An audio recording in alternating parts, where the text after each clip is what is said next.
Hi everyone, in this video we are going to see Introduction to Java. So here initially we can see what is Java and where it got introduced. Java was developed by James Gosling at Sun Microsystem Inc. in the year 1991. So after developing in 1991, later it was acquired by Oracle Corporation. The next, it is a simple programming language. Java makes writing, compiling and debugging programming easy. Means here like C, it is not a structured language. So we can write it and compile and debug in an easy manner. So the main purpose of Java, it is like to reuse the code. That is the main advantage of Java. So it helps to create a modular programs and a usable codes. Modular programs means we can able to develop a code as a module by module and we can reuse that module.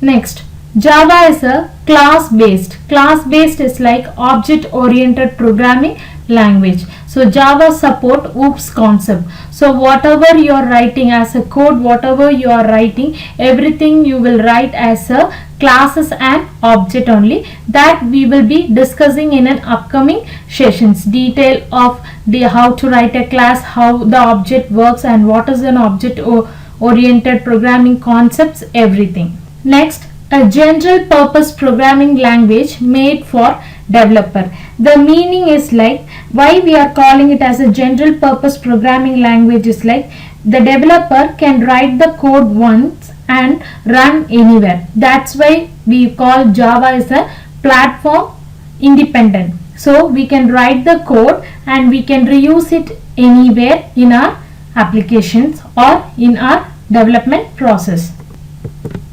The meaning why we are calling it as a platform independent or that supports every platform is like Java application are compiled to a bytecode. That bytecode can run by any Java virtual machine. So the syntax of Java is similar to C++. And talking about Java history, like where it have been came from and why the name Java and who have written, everything I have given in the below link. You can check it, the history of Java and why the name has been raised for this programming language. Next, we are going to see Java terminology. So whenever we are talking about a terminology, it is nothing but a Java development environment. To write a Java code or to develop a Java code, what are environment setup we required. So that is the thing. So here the first one is Java virtual machine. So Java virtual machine, it is like whenever we write a program by a like whenever a programmer write a code, like you or me, whoever is writing a code, we have to compile that code. So whenever we are compiling that code, the code it will take the input and it will generate a bytecode for as a output.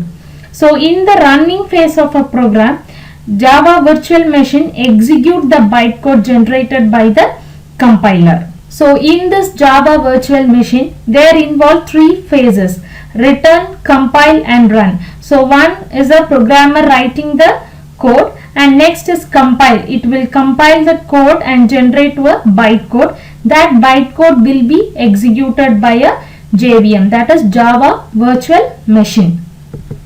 So now we can come to a conclusion why it is called as a platform independent, because Java virtual machine is to execute the bytecode which is produced by the compiler. Every operating system has different Java virtual machine, but the output they produce after the execution of the bytecode is same across all the operating system. This is why Java is known as a platform independent language. Bytecode in development process. So bytecode in development process is like the Java C, that is the Java C compiler of a Java development kit, compile the Java source code into a bytecode. so that it can be executed by virtual machine. So that bytecode will be saved in the format of .class file by the compiler.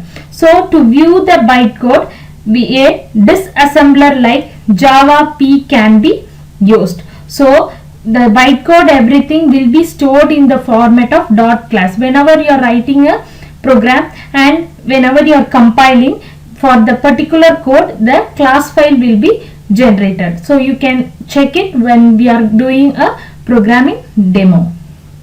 Next, Java Development Kit. So Java Development Kit is like, when we are using the term JDK, that is Development Kit, we learn about bytecode and JVM. So as the name suggests, it is a complete Java development kit that include everything like compiler, like the runtime environment, debugger, Java documents, etc. So like the program to execute in Java, we need to install JDK on our computer in order to write the program or compile or to run. So whenever if you initially in the current version, all in current like Windows, all the Java JDK is being default, but if it is not available, we go and download it in a concerned website like JDK, the version whatever you need. So the JDK, once it is being installed in your machine, you can able to write the Java code and you can able to execute, or you can able to access the Java code. If you have any other Java code, you can use that Java code and you can execute in your machine. Next, Java runtime environment. So Java runtime environment is like the JDK, which includes the JRE. So JRE stands for Java runtime environment. So here the JRE installation in our computer allow the Java program to run. So we cannot compile it. So JRE includes like browser, JVM, applets, plugin support, etc. So running the Java program, a computer needs a Java runtime environment. Next, garbage collector. Here garbage collector means in Java, programmer cannot delete the object.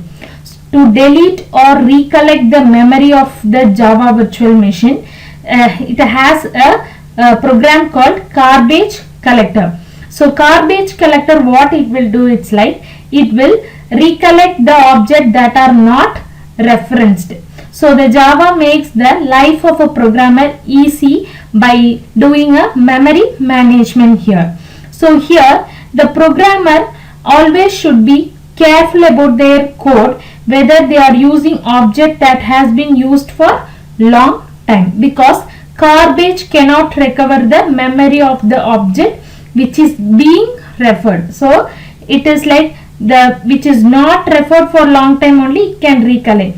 So if the programmer is using the object for a long time, so at that case it cannot be recover the memory of the object.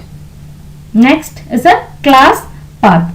So class path is nothing like the file path where the Java runtime and Java compiler look for the .class file. .class file is nothing but a bytecode.